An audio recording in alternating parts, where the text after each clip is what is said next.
Brooks Professional and the Brooks Cambium. And I've already done a review on the Cambium, and I'll put a card at the top, a link to that video. It's a bit of an older video of mine, and it wasn't that well done, but it does kind of introduce you to the Cambium, which is a lot different than the Professional. The biggest difference between Professional and the B-17 is the thickness of the leather itself.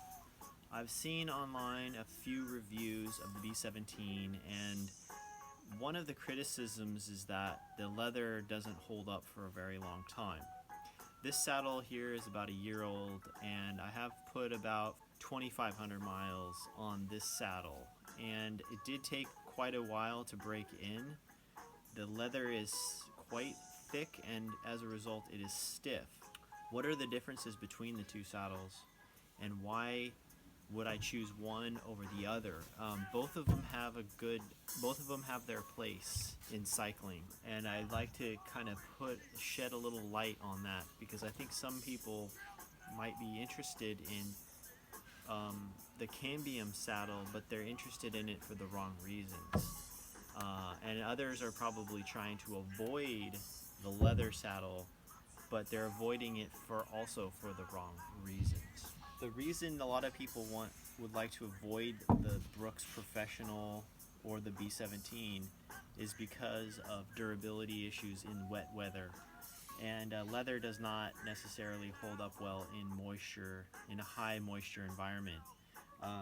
The leather can sag, it can wear out a lot faster if it's not covered or protected. What you can do though to improve on that issue is having fenders on your bike, especially if you're using a leather saddle. That'll keep water spray from going up underneath the saddle where it's vulnerable to moisture, and it's a lot harder to seal the leather from the underside because it's hard to get in there. There's a lot of little areas where your fingers can't fit because of the rails of the saddle, etc. Also, if you do ride in the rain, it comes with a cover, a canvas type cover, and I have used that. It doesn't take away from the comfort of the saddle all that much, but it is a little bit. But if you're going to be riding in the rain, you're already uncomfortable anyway, so I don't think the saddle is going to be your biggest issue. Some of the other things that the leather saddle, some of the disadvantages are the rails, and I've read this in other reviews, the rails are short, the saddle's kind of short, and so on a certain size frame you may not be able to get enough setback without changing your seat post. You may also have to change out your seat post, so going to the leather saddle costs more, plus add the cost of a seat post, and now the price of the setup becomes somewhat unattainable for many people. Now let's quickly go over the Cambium, which I've already done a review on. I have put a few more miles on this saddle. I don't ride it all that often. It is quite stiff.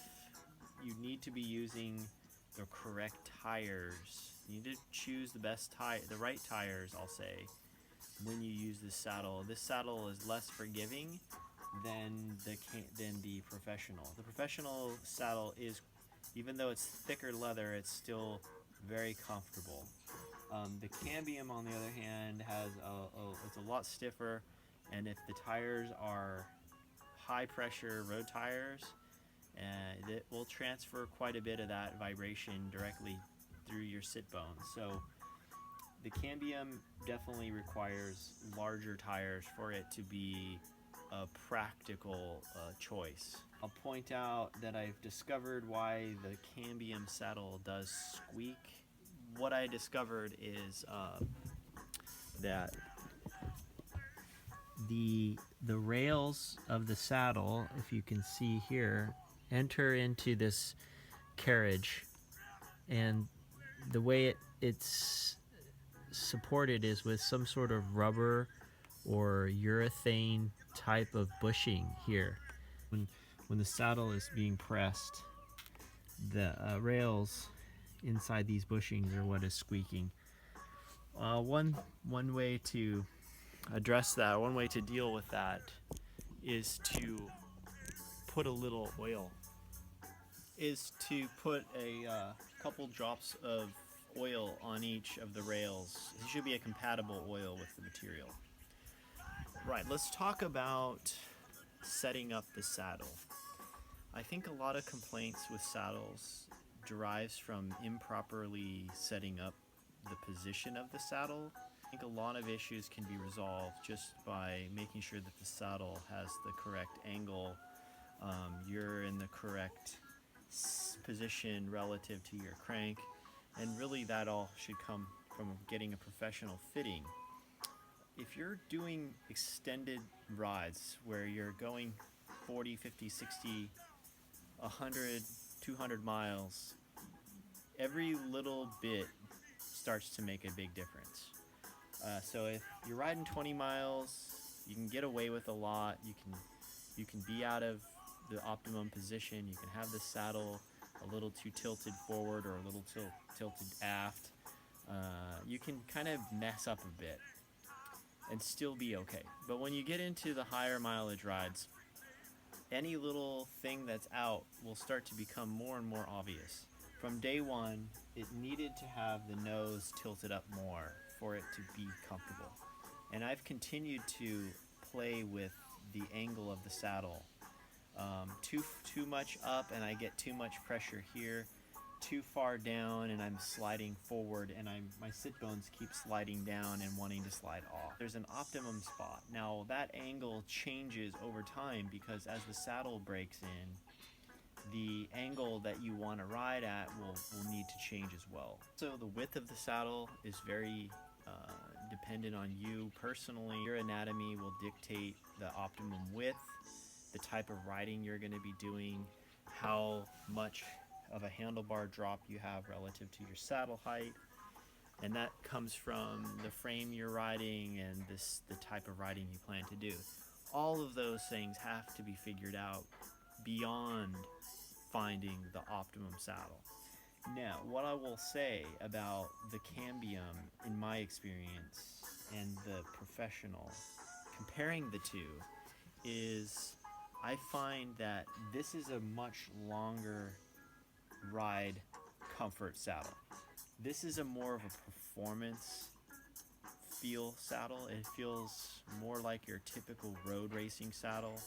It's got kind of a flatter profile. It's a longer, flatter profile. It's a little narrower, so you have more positions you can move around in. So if you're down in the drops or you're up on the hoods, you can slide and move around. If you're climbing, you can move forward or you can move back. You know, it gives you more flexibility, more positions to be in. But that comes at a price. After a longer ride, you're gonna feel more fatigue on this saddle in my experience because it's not as forgiving on the road. On this one, you don't have a whole lot of places you can be. You can't move too far forward because the way it's shaped, you tend to sort of drop off really quickly. It's got the sit bone area is very short on a professional. Small distance relative to this saddle. Where this saddle you can be using up more surface area. This has a smaller surface area, even though it's a little wider. So you're more or less going to be planted in the same spot all the time. But because it's the leather, it does conform to that spot very well. And if you're sitting upright on a touring type of geometry, that position, as long as you get that position correct relative to your bottom bracket, that can be comfortable for hours and hours and hours and day after day. Whereas I think on a saddle like this, day after day, it's gonna accumulate more than it will on a saddle like this. If you protect the saddle and you keep it dry and inside, and if it rains and gets a little wet, it hasn't seemed to cause any noticeable deterioration. If you leave it out in the sun and the rain outside, I don't think it will last very long. So I keep all my stuff indoors. This saddle discolors quite quickly.